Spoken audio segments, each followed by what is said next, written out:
আমার খবর। দুই পাবিহীন ব্যক্তিকে হুইল চেয়ার প্রদান প্রচেষ্টার। মুসলিম সম্প্রদায়ের মানুষদের চলছে এখন রমজান মাস, আর এই রমজান মাস পেরোলেই আসবে খুশির ঈদ। তাই ঈদের উপহার হিসেবে দুই পাবিহীন এক ব্যক্তিকে হুইল চেয়ার উপহার দিলেন দুবরাজপুরের প্রচেষ্টা ওয়েলফেয়ার সোসাইটির সদস্যরা।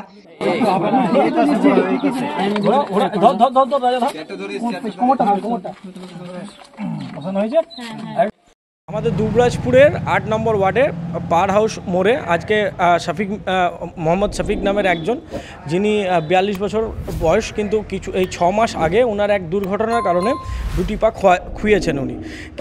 আমাদের রমজান মাস চলছে, এই রমজান মাসে আমরা প্রত্যেক বছর যেমন দুর্গাপুজোতে নতুন জামাকাপড় দিয়ে থাকি, এই রমজান মাসেও আমরা নতুন জামাকাপড় দিই, কিন্তু আমাদের মনে হয়েছিল এই রমজান মাসে ঈদের উপহার হিসাবে ওনার কাছে সবচেয়ে বেশি প্রয়োজন একটা হুইল চেয়ার ওনার চলাফেরার জন্য।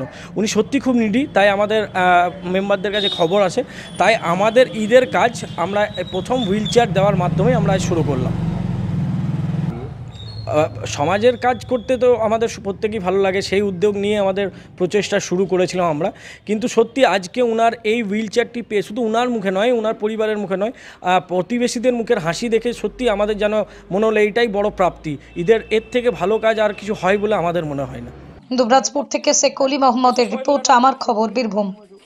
শান্তিনিকেতন গোয়ালপাড়া তালতর রোডে তৈরি হয়েছে অত্যাধুনিক পরিষেবা সম্পন্ন একটি ইংরেজি মাধ্যম স্কুল, কলেজ গুরুকুল শান্তিনিকেতন। স্কুলে রয়েছে smart classroom, activity based learning, NEET ও আইআইটি জেইই প্রস্তুতি, অলিম্পিয়াডের প্রস্তুতি, ইনডোর স্টেডিয়াম এবং ট্রেন্ড ফ্যাকাল্টিজ। নার্সারি থেকে দ্বাদশ শ্রেণী পর্যন্ত ভর্তি চলছে।